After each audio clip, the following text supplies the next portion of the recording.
There it is. We are honored, the Osceola, to be joined by Florida State play-by-play announcer, the voice of the Seminole, Jeff Culhane. Now, two games into his tenure as Florida State's football announcer. Jeff, how's it going? Kurt's going well, 2-0, feel good. I'm definitely not taking credit for any W's, but I'm very happy that Mike Norvell and company in year three are off to a tremendous start. And man, what a weekend in New Orleans. What a night in the Superdome Sunday night. That was a blast. We should definitely start there. Obviously, I know your call of the extra point. I listened to the podcast earlier that kind of had the highlights of the game, but the one that went most viral was definitely the extra point. I guess walk me through that moment for you, and I guess just what's it like to kind of already have, I think, an iconic call as the Florida State play-by-play guy.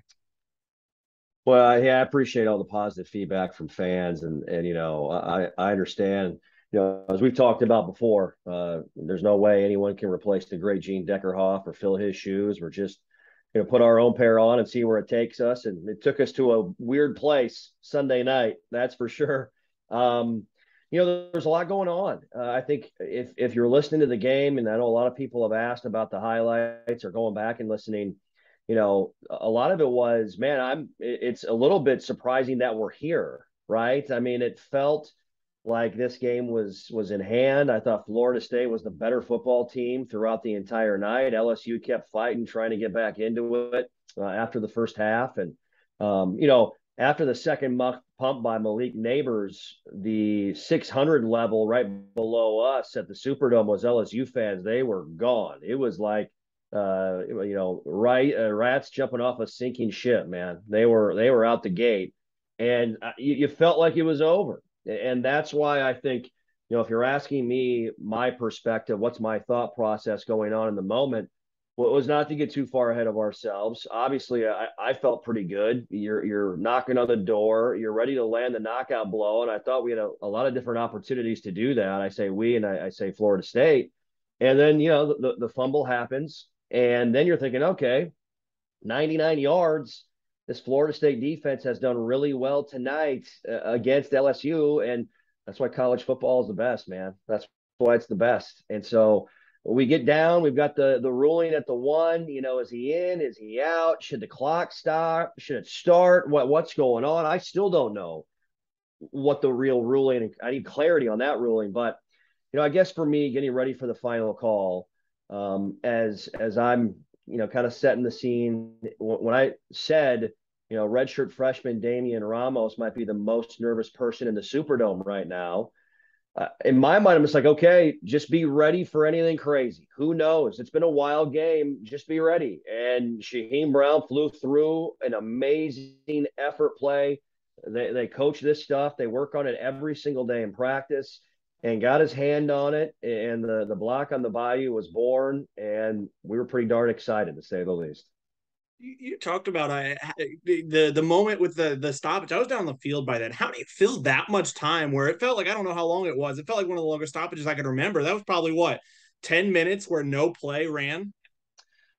Yeah, it probably was around 5, I think. I'm It sure it felt felt like like, 15. yeah, I'm sure it felt like 30, right? Yeah. And, you know, you're trying to go through every single scenario. And obviously, this crew wants to get everything right, because I think there was, at least from my perspective, talking about it, there was a thought process that maybe LSU would not be able to snap the ball again, perhaps. And so, you walk through all the scenarios. There's a lot of energy. There's a lot of excitement. So you're trying to stay composed and under control with everything. And I'll be honest. I've called a couple of different people on this matter, and I'm still trying to get absolute 100% certainty on what the right call is. And I'm no official, obviously. I need to, challenge myself to do a better job of knowing all the scenarios and the rules in that setting with what was on the line. But they gave LSU essentially an untimed down at the end of the game. I thought potentially with the review that even though it was a first down, if he is indeed in bounds, when you set the ball for play and blow the whistle, the clock should start immediately. So obviously it didn't. And obviously there were some stoppages in there that I think created the untimed down scenario. It was nuts. It was nuts. It led to just the elite level of anticipation and nervousness that built for those final few moments.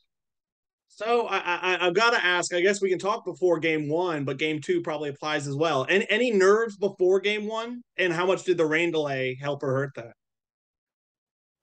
I thought leading up to the game versus Duquesne that the possibility of the weather delay happening was high. And to answer your first question, I'm being honest. No, I was not nervous. I was ready. I was excited. I get a lot of questions. Hey, how are you going to feel? How's it going to go? Somebody even asked me if I was scared. Are you scared to call the first game? No, I was fired up, man. Like this is my dream. I'm living my dream right now. Why would I be scared of this opportunity? This is what I've worked for my entire life. Why I rode a bus on Thanksgiving morning for 15 hours to call a game, back when I was 24, 22 years old, whatever it was, right? And so I wasn't scared, certainly anxious, eager, ready. And, the most comfortable I've been, and I've told a lot of people this during this entire process with the announcement, moving my family, moving as obviously everybody knows is not fun for anyone.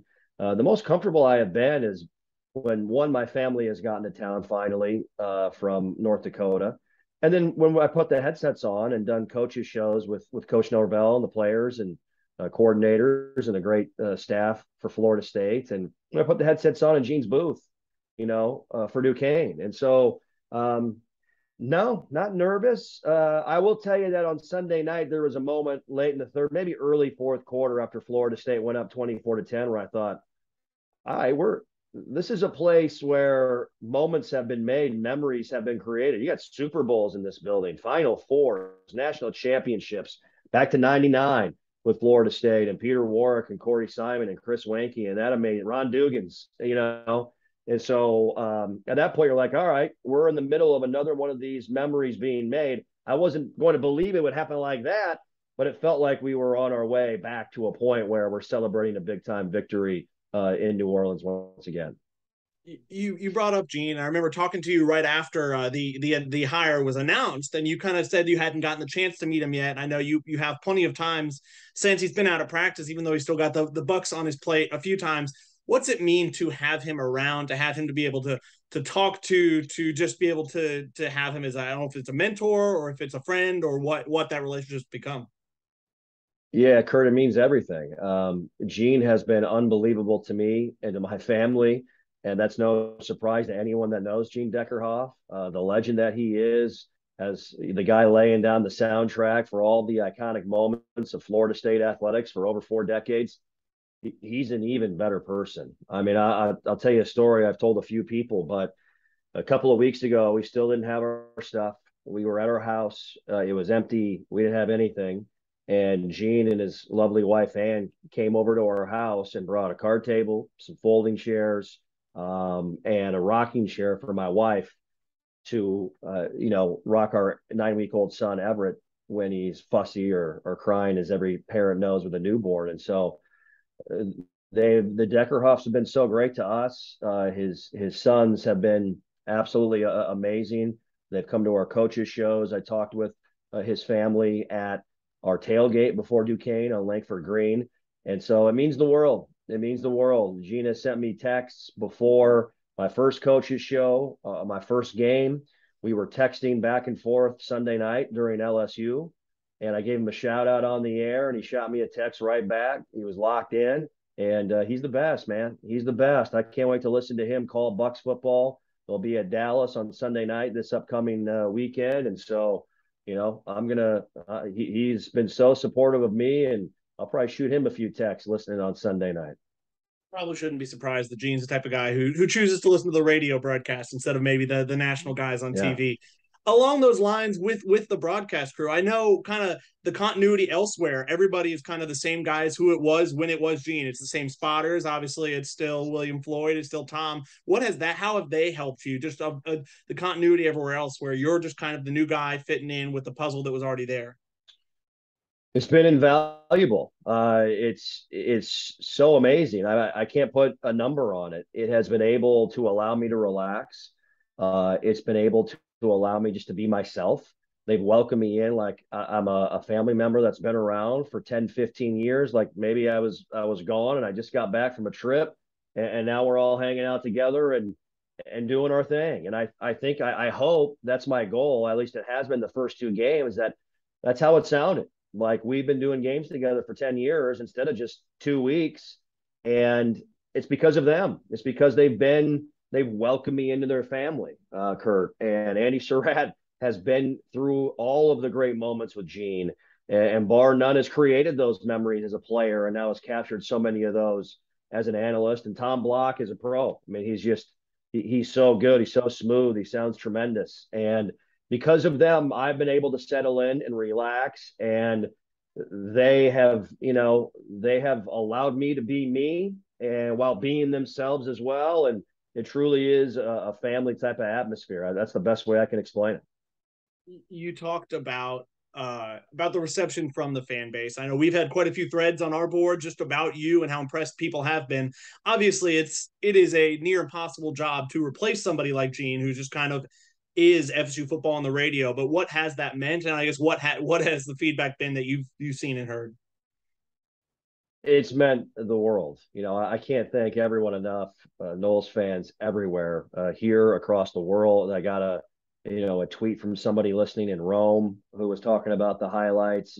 Just so amazing. And we've done some things here as well with a new podcast with Behind the Mic, also with some of our post practice recap videos where media relations, Derek Satterfield, Stephen McCarthy, Krista Salardo, they have been amazing. Rob Wilson, they've been so good. The entire sports info staff with, latching on to some of the new stuff we've asked to do and wanted to do to provide that extra access. And so that's helped me, I think, get to learn the team and help me in my preparation.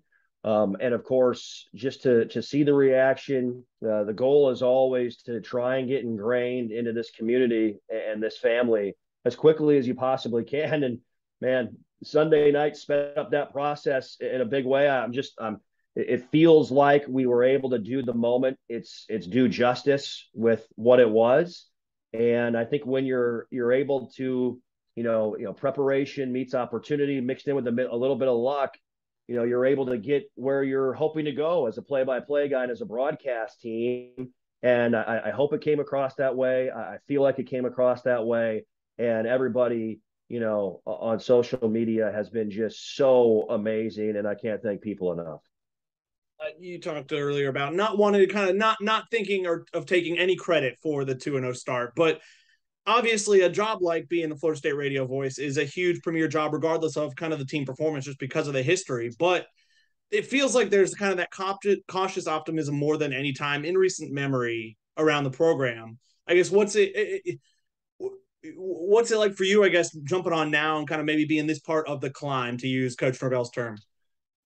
Well, it's Mike Norvell, man. I tell you, Mike Norvell. As I've gotten to know him, he is such an impressive individual and a just a high IQ football mind, high IQ football person, and he is developing this culture. I know that's cliche, that word's thrown around a lot when you talk about athletics, but it's really important. It really is. You have to have everybody on board.